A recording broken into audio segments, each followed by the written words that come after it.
नमस्कार, लाख टके की बात में आप सभी का बहुत स्वागत है। आपके साथ में हूं नलिनी पांडे।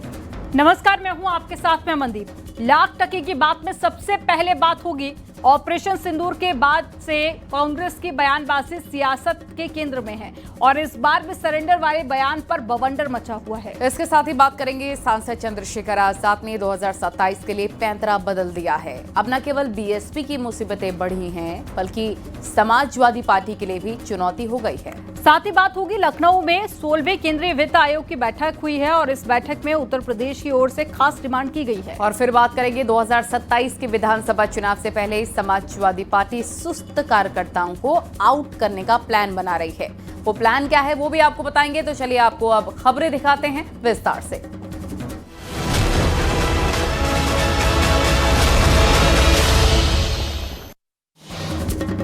कांग्रेस के पूर्व अध्यक्ष राहुल गांधी ने पीएम मोदी पर अमेरिका के राष्ट्रपति डोनाल्ड ट्रंप के आगे सरेंडर करने का आरोप लगाते हुए बयान दिया है। राहुल के इस बयान पर बीजेपी लगातार हमलावर है। बीजेपी ने सोशल मीडिया पर पोस्ट कर लिखा, पीएम मोदी का थंडर, राहुल गांधी का ब्लंडर। इसी पर आपको दिखाते हैं रिपोर्ट।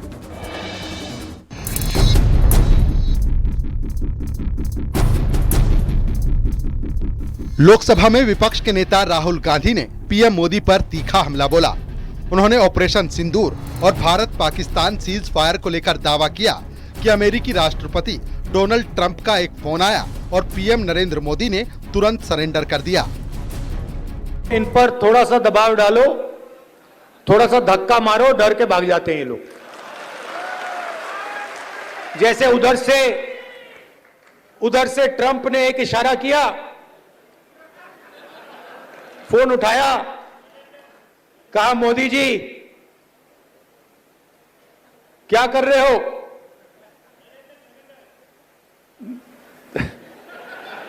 नरेंद्र सरेंडर, और जी हजूर करके नरेंद्र मोदी जी ने ट्रंप के इशारे का पालन किया। राहुल के सरेंडर वाले बयान पर बीजेपी ने पलटवार किया है। बीजेपी ने कहा कि राहुल गांधी ओछी राजनीति कर रहे हैं। राहुल गांधी सेना का अपमान कर रहे हैं। जो पाकिस्तान ने नहीं बोला वो राहुल ने बोला है। मुझे इस बात पे आश्चर्य हो रहा है कि अभी तक कांग्रेस के नेता पाकिस्तानी मीडिया में सुर्खियां बटोरने में लगे हुए थे। पाकिस्तानी संसद में उनके बयान कोट किए जा रहे थे। राहुल गांधी जी का नाम तो और बयान तो भारत के विरुद्ध पाकिस्तान अपने डोजियर में यूज कर चुका है, परंतु पहली बार राहुल गांधी जी ने ऐसा बयान दिया है जो पाकिस्तान के सेना प्रमुख ने भी नहीं बोला, पाकिस्तान के किसी आतंकी संगठन ने भी नहीं बोला। राहुल गांधी पर हमलावर बीजेपी पर कांग्रेस नेता इमरान मसूद ने निशाना साधा है। उन्होंने कहा कि बीजेपी को पाकिस्तान पर आक्रामक होना था, लेकिन राहुल गांधी पर आक्रामक हो गए। राहुल गांधी सच बोल रहे हैं। तो आक्रामक तो पाकिस्तान पे होना था, आक्रामक राहुल गांधी पे हो गए। आक्रामक तो पाकिस्तान पे होना था। सीडीएस ने भी कह दिया, हमने 8 घंटे के अंदर घुटनों पर ला दिया। पीओके पे कब्जा होना था, पीओके पे कब्जा होकर बात करते तब समझ में आती इनकी बात। पार्लियामेंट में तो बहुत चिल्ला कर कहा था कि हम पीओके पर कब्जा लेके रहेंगे, और जब पीओके पर कब्जा होने की बात हो गई कि हम पीओके पर कब्जा कर लेंगे, तो आपने कहा कि बटन दबते युद्ध बंद। वहीं राहुल गांधी के बयान पर पूर्व कांग्रेस नेता आचार्य प्रमोद कृष्णम ने भी निशाना साधा। उन्होंने सोशल मीडिया पर लिखा कि बिगड़े हुए पालक बुजुर्गों की इज्जत नहीं करते, लेकिन नाम के आगे जी तो लगा देते। बीजेपी की तरफ से राहुल गांधी की भाषा और उनकी राजनीतिक मर्यादा को लेकर गंभीर सवाल उठाए जा रहे हैं। राहुल गांधी के इस बयान को बीजेपी ने असभ्य और पाकिस्तान समर्थक करार दिया है, जबकि कांग्रेस इसे अपनी वैचारिक लड़ाई का हिस्सा मान रही है। न्यूज़ 18 के लिए bureau report.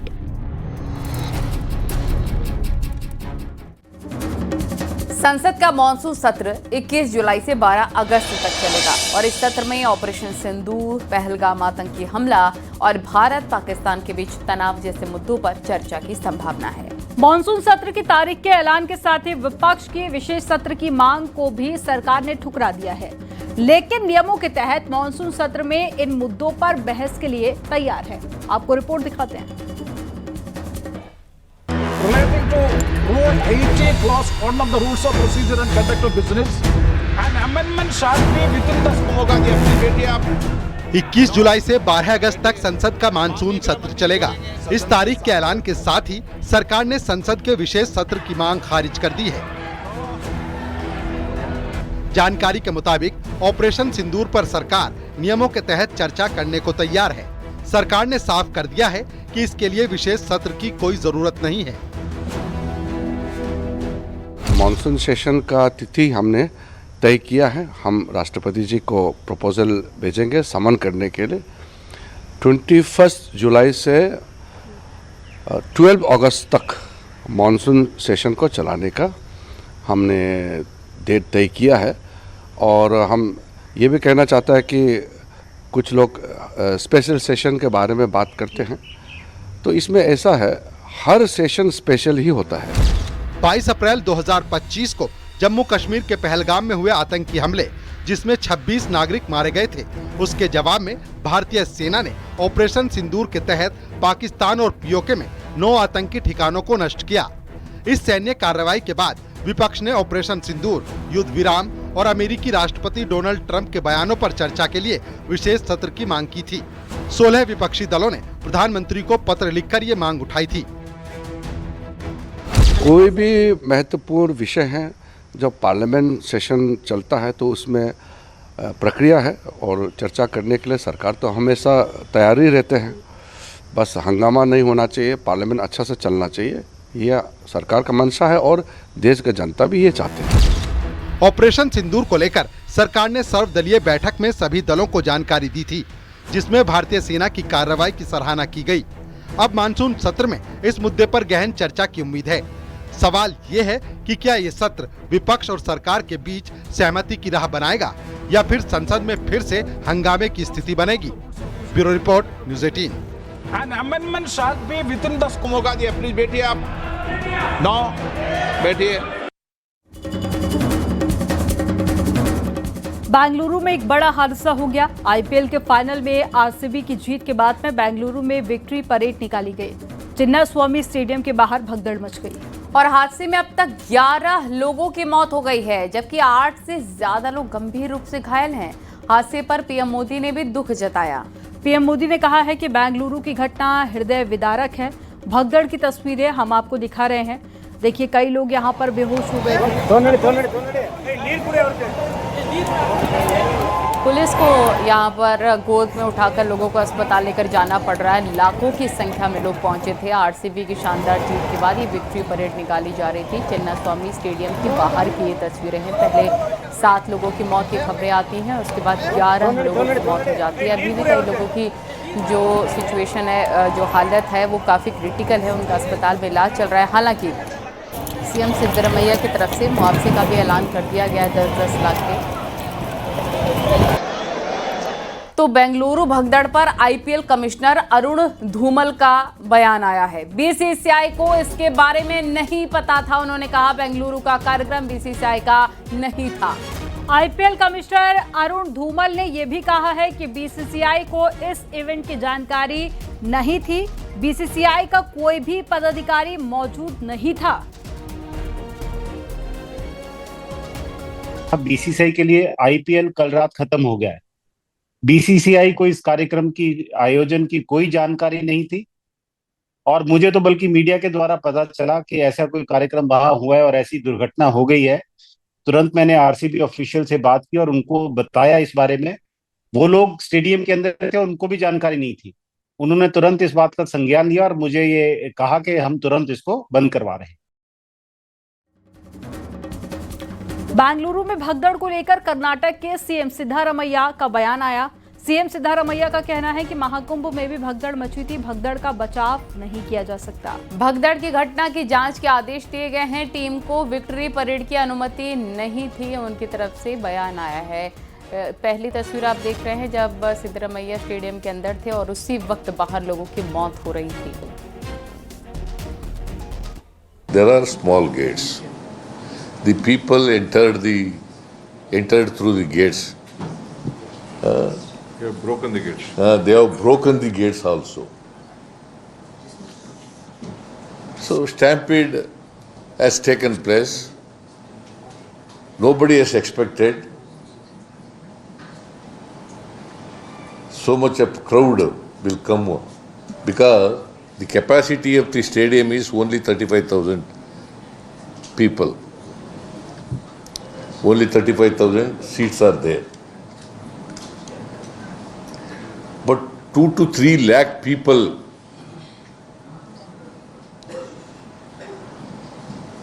have come to participate in the celebration. और लखनऊ में 16वें केंद्रीय वित्त आयोग की महत्वपूर्ण बैठक हुई, जिसकी अध्यक्षता मुख्यमंत्री योगी आदित्यनाथ ने की है। इस बैठक में उत्तर प्रदेश ने केंद्र से केंद्रीय करों में अपनी हिस्सेदारी बढ़ाने की मांग की। राज्य सरकार ने जीएसटी संग्रह और साथ ही आर्थिक विकास में अपनी उपलब्धियों का हवाला देते हुए अधिक फंड की जरूरत पर जोर दिया है। आपको रिपोर्ट दिखाते हैं।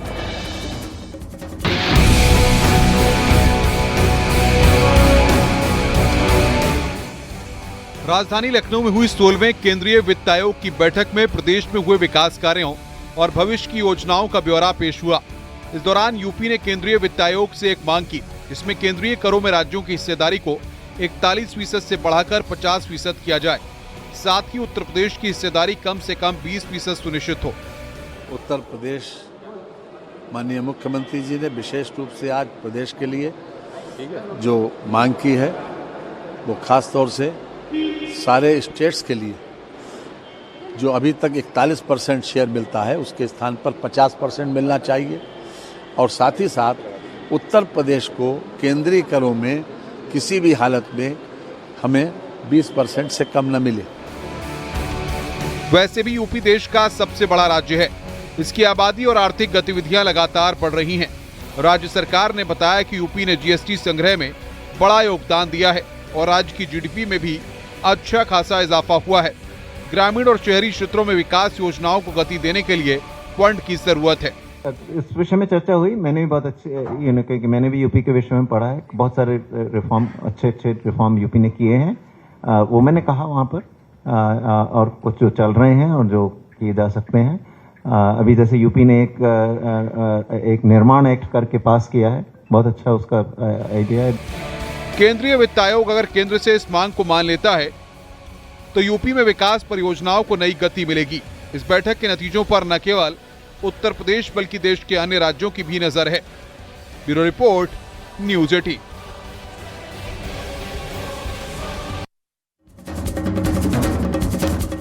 भारत में जनगणना और जाति जनगणना की तारीख तय हो गई है और ये ऐतिहासिक जनगणना 16 जून को अधिसूचना इसकी जारी होने के साथ शुरू हो जाएगी।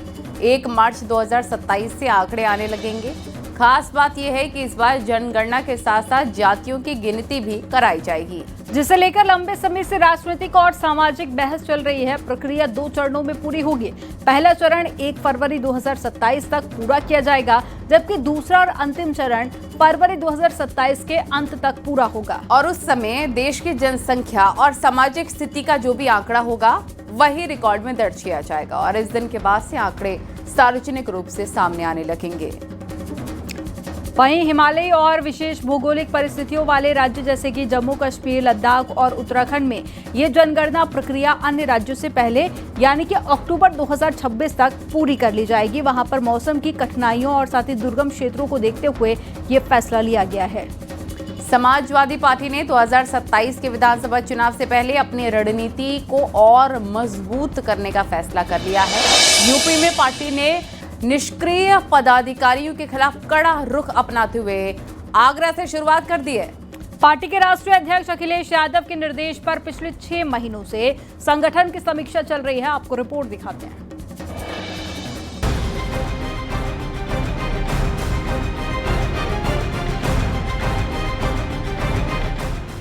बीते 6 महीनों से समाजवादी पार्टी जिलों में अपने सक्रिय और निष्क्रिय कार्यकर्ताओं की रिपोर्ट तैयार कर रही थी।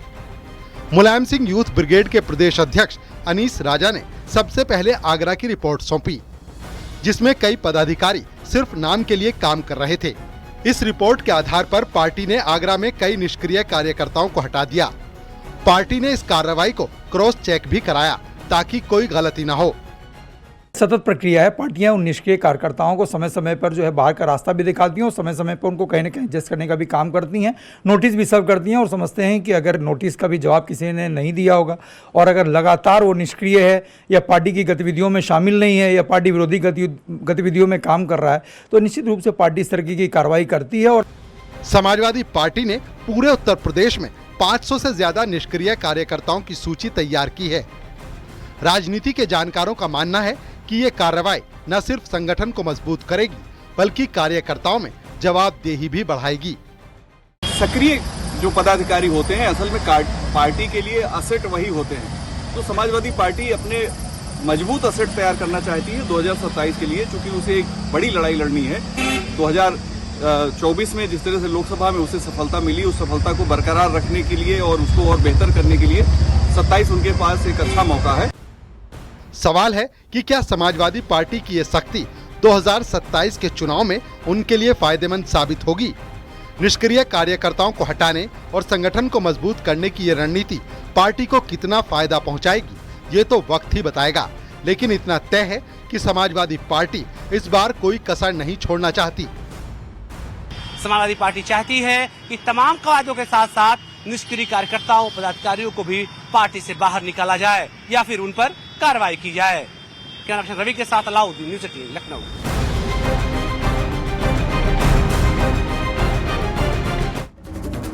कांग्रेस नेता राहुल गांधी उत्तराखंड के नेताओं से गुरुवार को दिल्ली में मिलेंगे और इससे पहले राहुल गांधी का मध्य प्रदेश में दिया लंगड़े घोड़े वाला बयान वायरल हो रहा है। लंगड़े घोड़े का मतलब वो नेता जो किसी काम के नहीं है। राहुल गांधी के इस बयान के बाद कांग्रेस नेताओं में हलचल है कि उत्तराखंड का लंगड़ा घोड़ा आखिर कौन है। देखिए रिपोर्ट।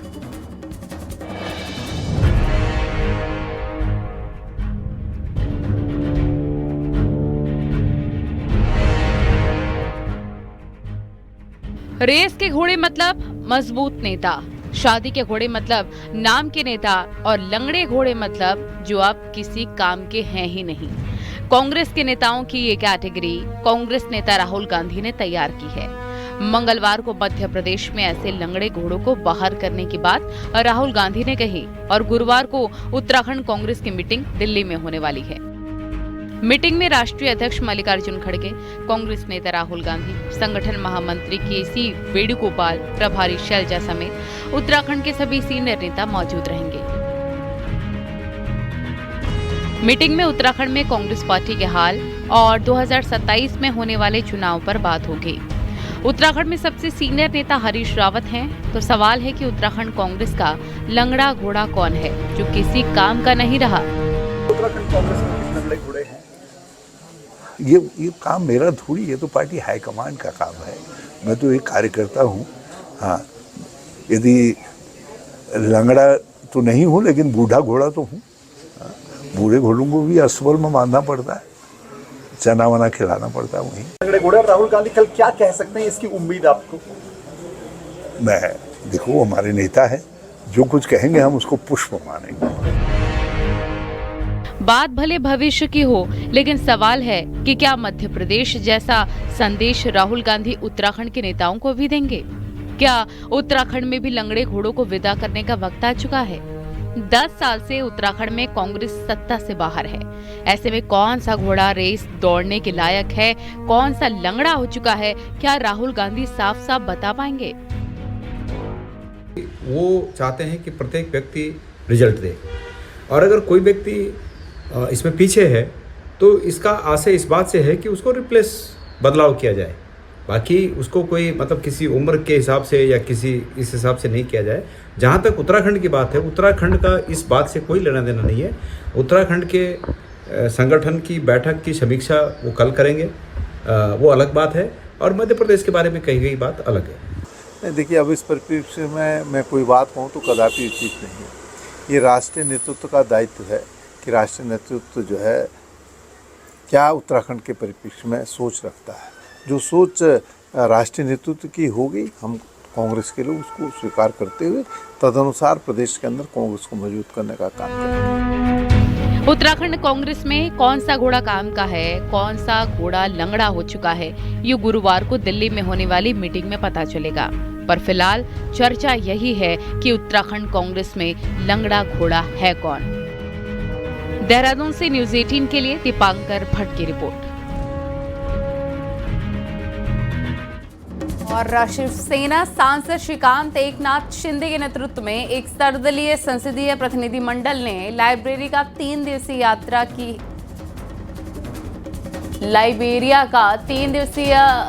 की है और इस यात्रा ने आतंकवाद के खिलाफ भारत के वैश्विक अभियान को बल देने और पश्चिम अफ्रीकी देश के साथ द्विपक्षीय संबंध मजबूत करने का काम किया।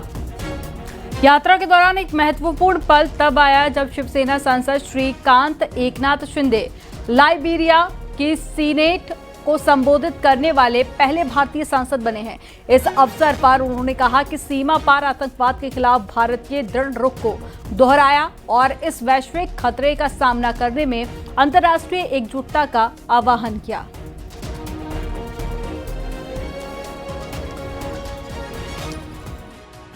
India has been suffering this kind of terrorist attacks and cross-border terrorism over a period of time.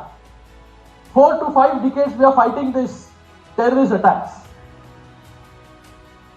So we are here to tell you the story of India and how India has been fighting, battling with this monster called terrorism.